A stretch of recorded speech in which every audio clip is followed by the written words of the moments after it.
നമ്മുടെ സിനിമാ നടിയായിട്ടുള്ള മീനാക്ഷി കഴിഞ്ഞ ദിവസം ഒരു പ്രസ്താവന നടത്തി.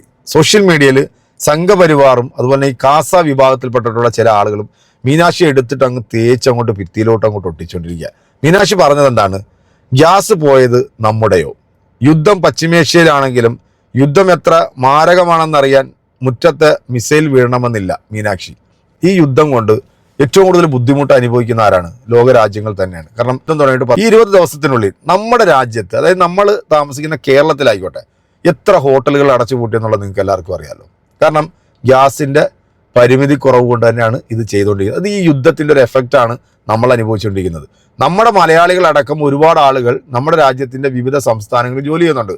അവരെല്ലാം അവരുടെ ജോലിയും കൂട്ടി നേരെ ഇങ്ങോട്ട് വീട്ടിലോട്ട് വരിക. ഇനി ഒരാഴ്ചയും കൂടെ ഈ യുദ്ധം നീണ്ടു നിന്ന് കഴിഞ്ഞാൽ നമ്മുടെ വീട്ടിലെ അടുപ്പ് പോലും പുകയില്ല എന്നുള്ളത് നമുക്ക് വളരെ വ്യക്തമായിട്ട് അറിയാം. ഇപ്പം 40 മെട്രിക് ടൺ ഗ്യാസുമായിട്ടാണ് ഒരു കപ്പൽ നമ്മുടെ രാജ്യത്തേക്ക് കടത്തിവിട്ടത്. മറ്റു ഒരു രാജ്യത്തിൻ്റെയും കപ്പലോ അല്ലെങ്കിൽ അവരുടെ മറ്റു സംവിധാനങ്ങളൊന്നും ഈ ഒരു കടലിടുക്കി കൂടെ പറഞ്ഞു വിടുന്നില്ല. അപ്പം നമ്മുടെ രാജ്യത്തോട് അവർ കാണിക്കുന്ന ഒരു സ്നേഹം, ആ ഒരു ആദരവ്, അത് നമ്മൾ മനസ്സിലാക്കും. പക്ഷെ ഇതൊന്നും മനസ്സിലാക്കാനുള്ള മൂള ഈ സംഖ്യവാഹനങ്ങൾക്ക് ഇല്ല എന്നുള്ള. കാരണം അവൻ്റെയൊക്കെ തലയ്ക്കകത്ത് ചാണകം തന്നെയാണല്ലോ. അനന്തപുരി വ്ളോഗ്സ് എന്നും പറഞ്ഞുകൊണ്ട് ഒരു പരമ നായ ഇവൻ കിടന്നുണ്ട് അങ്ങ് കുരയ്ക്കുക മീനാക്ഷിക്കെതിരെ. മീനാക്ഷി അത് പറഞ്ഞു. കാരണം സംഘപരിവാറിനെതിരെ പറഞ്ഞു കഴിഞ്ഞാൽ പ്രശ്നമാണ്. സംഘപരിവാർ എന്ന് പറയുന്നത് മറ്റേ എന്തോ പൊട്ടി വീണ സാധനമാണല്ലോ. അവർ കാണിക്കുന്ന നെറുകയെ കുറിച്ചൊന്നും നമ്മൾ പറയാൻ പാടില്ല. സിനിമാ മേഖലയിലാണെങ്കിൽ പോലും ഈ സംഘപരിവാർ കടന്നു കയറിയതിന് ശേഷമാണ് നമ്മുടെ സുരേഷ് ഗോപി ആണെങ്കിലും ഉണ്ണി മുകുന്ദനാണെങ്കിലും അവരുടെയൊക്കെ സിനിമകൾ എല്ലാവരും പോയി കണ്ടുകൊണ്ടിരുന്നത് തിയേറ്ററിൽ. ഇപ്പോഴത്തെ അവരുടെ ഒരു അവസ്ഥ എന്താണെന്ന് ആലോചിക്കുക.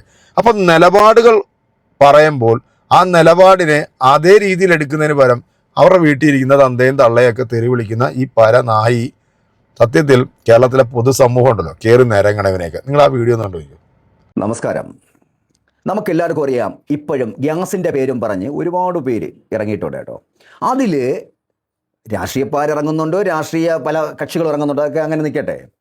ഒരു കുട്ടി എന്ന് വെച്ചാൽ ഒരു മോളപ്രായം, എൻ്റെ മോളപ്രായം വരെയൊക്കെ ഉള്ളൂ, അതുപോലത്തെ ഒരു കുട്ടി ഒരു സിനിമയിൽ ഇത്തിരി മുഖം കാണിച്ചു. ഞാൻ ഫോട്ടോ കാണിച്ചിട്ട് പേരൊന്നും പറയുന്നില്ല. ഇറങ്ങി ചുമ്മാ അങ്ങ് അലക്കുകയാണ്. വിവരവും വിദ്യാഭ്യാസവും ഉണ്ടോ എന്ന് വെച്ചാൽ അറിയില്ല. ഇതിനൊക്കെ നിയന്ത്രിക്കാൻ വീട്ടിലൊരാളുണ്ടോ എന്നും അറിയില്ല. അഴിച്ചു വിട്ട കാളയെ പോലെ പാടത്ത് കിടന്നങ്ങ് നിറങ്ങുകയാണ്. എന്തിനാണെന്ന് അറിയില്ല. അപ്പം നിങ്ങളൊക്കെ കുറേ കൊണ്ടാക്കുകാരന്മാരും കുറേ കമൻറ്റോളികളും വന്നിട്ട് അയ്യോ ഇങ്ങനെയാണ് മറ്റെന്നൊക്കെ പറയും. നിൻ്റെയൊക്കെ മോളെ ഇതിൻ്റെ കുഞ്ഞമ്മയല്ല ഞാൻ പറയുന്നത് ന്യൂസിൽ കൂടെ ഇതുപോലുള്ള പോസ്റ്റർ ഇടുന്ന വ്യക്തികൾക്കുള്ള മറുപടിയാണ്. മനസ്സിലാക്കുക. അപ്പം ഞാൻ പറയുന്ന കാര്യം മനസ്സിലായില്ലേ? ഈ പോസ്റ്റിൽ ഈ കാണുന്ന വ്യക്തി കുറേ നാളായി അങ്ങ് നിറങ്ങുകയാണ്. ഒരു സിനിമയിൽ വന്നു, പക്ഷെ നായിക ആവാമെന്ന് വിചാരിച്ചു, നടന്നില്ല. വൈറലാവാനും പറ്റിയില്ല. അപ്പം നോക്കിയപ്പോൾ ഇപ്പം വൈറലായി നിൽക്കുന്ന രാഷ്ട്രീയ സംഘടനാ കക്ഷി ആരാണ്? വൈറലായി ഇന്ത്യയുടെ വമ്പനായിട്ട് നിൽക്കുന്ന, ഇന്ത്യയുടെ തലവനായി നിൽക്കുന്ന ഒരു പ്രധാനമന്ത്രി ആരാണ്? അപ്പം കേരളത്തിലല്ലേ ജീവിക്കുന്നത്. അപ്പം ഞാനൊന്ന് ശ്രമിച്ചു നോക്കാം. ഇപ്പം ഇനിയെങ്കിലും 10 പേര് നോക്കണമെങ്കിൽ, അല്ലെങ്കിൽ ഈ കുട്ടിയെ ഇനി ഒരു സീരിയലിൽ ഒരു തലയിലെങ്കിലും കാണിക്കണമെങ്കിൽ കുറേ പോസ്റ്റ് അങ്ങിടാം. ഈ കുട്ടിയുടെ ഒരുപാട് വീഡിയോ ഇവരുടെ ഈ ഫേസ്ബുക്ക് പേജിലൊക്കെ കയറി നോക്കി അറിയാം. നിങ്ങൾക്കറിയാം, ഞാനൊന്നും പറഞ്ഞു തരണ്ട. ഈ കുട്ടി ഒരുപാട് പോസ്റ്റ് അങ്ങ് തള്ളയാണ്. തള്ളെന്ന് പറഞ്ഞാൽ ഭയങ്കര തള്ളാണ് കേട്ടോ. ഇപ്പം ഏറിലാണ് ആള്. ഇപ്പം ബഹിരാകാശ ചൊവ്വയുടെ കുറച്ച് വാദൻ്റെ അവിടെ നിൽക്കുകയാണ്. കുറ്റി തുറക്കാൻ പറ്റുന്നില്ല. ചിറ്റിയിൽ വെച്ചുകൊണ്ട് പോയിരിക്കുന്നു. ചിറ്റിയിൽ വിളി ഈ ചൊവ്വയ്ക്കകത്ത് കയറാൻ അത്രമാത്രം ഏറിലാണ്. എന്ന് വെച്ചാൽ പ്രധാനമന്ത്രിയെ കളിയാക്കുക, ഈ RSSനെ കളിയാക്കുന്ന രീതിയിലുള്ള സംവിധാനങ്ങൾ ചെയ്യുക. അപ്പോൾ അതിനെ സപ്പോർട്ട് ചെയ്യുന്ന ആരാണെന്ന് അവർ നോക്കിയപ്പം നമ്മുടെ കേരളത്തിൻ്റെ ഭരണകക്ഷിക്ക് സപ്പോർട്ട് ചെയ്ത് സംസാരിക്കുക. ഒരു പുൽക്കുറ്റി ഗ്യാസുമായി വന്നു നിന്ന് ഗ്യാസിനെതിരെ സമരം ചെയ്യുന്ന, എങ്ങും ആർക്കും അറിഞ്ഞുകൂടാത്ത ഒരു കൊച്ചു പെൺകുട്ടി എന്നേ പറയാൻ പറ്റുള്ളൂ കേട്ടോ. ഒരു നായികയല്ല, ഒരു സിനിമയിൽ വന്നു. ഇപ്പം സിനിമയിലൊരു കുഴപ്പമില്ല. അപ്പോൾ ഇമാതിരി പരിപാടികളൊക്കെ കാണിച്ചിട്ട് എടുത്ത് ഇനി MLA ഇലക്ഷനൊക്കെ നിർത്തുമെന്നൊക്കെയാണ് വിചാരിച്ചു വെച്ചിങ്ങനെ. വീട്ടുകാരങ്ങനെ ഇരിക്കും. കാരണം ഈ വീട്ടുകാർക്ക് ഒരു ഏറ്റവും തന്നെപ്പോഴുള്ള മക്കളെയും പെൺപിള്ളേരൊക്കെ ഞാനേ ഒരു പെൺകുട്ടിയുടെ അച്ഛനായിട്ടോ. ഹലോ, ഈ സെപ്റ്റി ടാങ്കിൽ ഇരുന്നുകൊണ്ട് ഈ വിവരം കെട്ട വിവരദോഷിയായിട്ടുള്ള ഈ ചാണക പൊട്ടം പറഞ്ഞു കേട്ടല്ലോ. ഇവന്റെ വിവരം എത്രത്തോളം ഉണ്ടെന്നുള്ളത് നമുക്ക് മനസ്സിലാവും. മോന്ത കണ്ടു കഴിഞ്ഞാൽ ഓക്കാനിക്കാൻ തോന്നുന്നുണ്ട് ഈ നാറിന്. ഇങ്ങനെ ഇരുന്നുകൊണ്ട് വർഗീയത പറഞ്ഞ് ഇവനൊക്കെ മനുഷ്യക്കോലം ഉണ്ടാകുന്നുള്ളത് നിങ്ങളൊന്ന് അവൻ്റെ വീഡിയോ കാണുമ്പോൾ മനസ്സിലാവല്ലോ.